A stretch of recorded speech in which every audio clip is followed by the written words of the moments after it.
izin bertanya, bagaimana sih langkah-langkah kita sebagai muslimah di era milenial ini, terutama saya sebagai mahasiswi, kemudian mengikuti beberapa organisasi di kampus agar dapat menjaga iffah dan izah sebagai wanita gitu.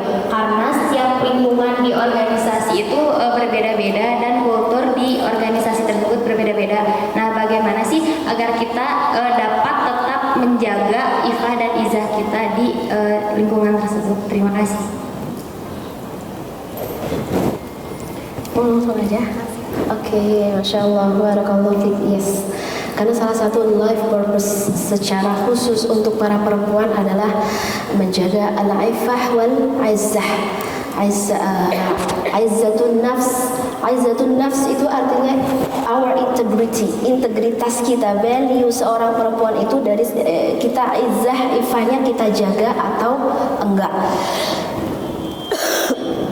Kalau disebutin bahwa perempuan itu benteng umat, itu bener banget.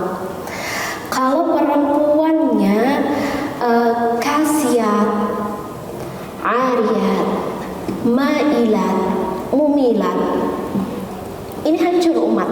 Yang hancur bukan perempuan saja, tapi umat secara keseluruhan juga hancur. Apa itu misalnya contohnya kasiat, ariyat, mereka berpakaian tapi pakaiannya seperti orang telanjang misalnya, entah itu karena transparan kah atau badinya nge-shape banget kah. Enggak kayak orang pakaian ya, karena shape-nya tampak banget ya kan, karena perempuan itu kan yaitu konturnya luar biasa. Nah ini nggak boleh. Kasiat, ariyat, ma'ilat itu gampang banget ma'ilat itu gampang banget tergoda. Baru kamu cantik gitu kan, aduh kayaknya dia suka sama aku misalnya. Kamu pokoknya baru dengan sedikit godaan saja dia udah gampang gitu. Itu namanya ma'ilat. Mumilat, kalau ini bukan tipe yang gampangan, ini justru dia penggoda. Dia sengaja ngedesain diri dia sengaja belajar ilmu trik menjebak lawan, gimana biar lawan nih yes dapat, dia kayak jadi predator gitu. Nah tentu saja ini jauh dari akhlak perempuan muslimah, karena itu tadi perempuan itu bukan jebakan ya. Kalau maksudnya secara umum orang nyebutnya hati-hati dengan jebakan perempuan ya, itu real, ada real, yes, mereka belajar tentang itu dan mereka puas, yes, aku dapat mangsa ya. Tapi kita harus tahu life purpose kita bukan menjadi mangsa atau jadi pemangsa, kan itu tadi ya. Kalau ma'ilat mumilat ya, antara itu kita bukan pemangsa, kita juga bukan yang dimangsa, tapi kita adalah benteng gitu loh. Ya salah perempuan nggak pakai baju syar'i, ya salah laki-laki matanya melotot.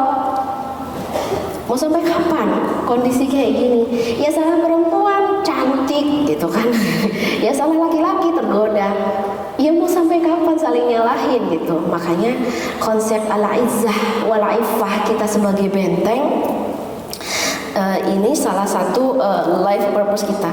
Cara kita memuliakan Tuhan, cara kita memuliakan Allah dengan akhlak perempuan yang diridhoi Allah gitu. Ya kurangi sesuatu yang melanggar syariah. Misalnya khalwatkah, misalnya kamu harus meeting, usahakan meetingnya nggak cuma berdua, cari teman. Ataupun kalau terpaksa berdua, bukan di tempat yang sepi. Memang yuk ketemuan di mana yang memang banyak orang, ngobrol sebentar gitu. Misalnya mata, komunikasi kan ngobrolin sesuatu, nah itu tundukkan pandangan. Kemudian suara, jangan dimenge-mengein. Karena memang asli suara perempuan emang unyu ada, yang menye-menye ada, yang aslinya begitu, nggak dibuat-buat gitu. Tapi kita bisa lebih to the point. Kita bisa lebih menjaga. Beda ya ketika kita ngobrol sama sesama cewek gitu kan, silakan mau menye-menye gitu kan, apa sih menye-menye gitu deh.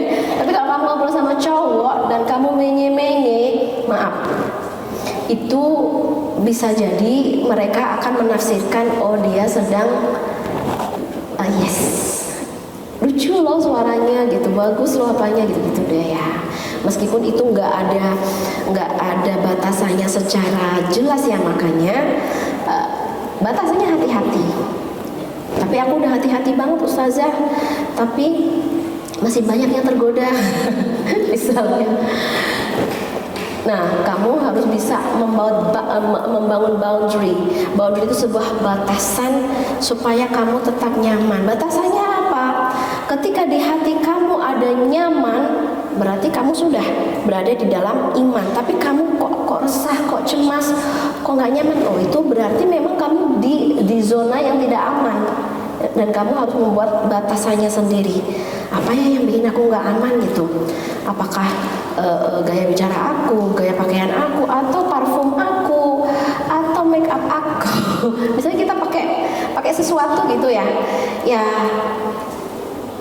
karena memang itu sebuah keutuhan ya. Jadi utuh, mulai dari look, zahir dan batin itu semuanya dilihat. Makanya yang lebih baik kita kurangi bermuamalah dengan lain jenis, karena sehati-hati apapun kadang-kadang ya yang namanya hati manusia bisa saja terjadi. Jadi sebenarnya nggak ada batasan harus seperti apa, batasannya adalah hati-hati. Dan ketika kamu sudah merasakan sudah mulai ada masalah nih, nah kamu sudah harus bisa menarik diri dan membangun sebuah boundary, sebuah batasan. Yang batasan aku dengan batasan kamu nanti akan berbeda. Kenapa? Karena aku misalnya sudah bersuami. Jadi ketika aku ngobrol sama cowok, ya dia nggak akan ada macam-macam. Tapi kalau kamu masih single, wah ini adalah kejuaraan. Itu kan orang berkompetisi untuk kadang-kadang seperti itu. Ya, jadi batasannya hati-hati aja. Nah, kalau udah ada yang ini nggak enak nih, udah nggak nyaman nih, tarik diri. Gitu, barakallah.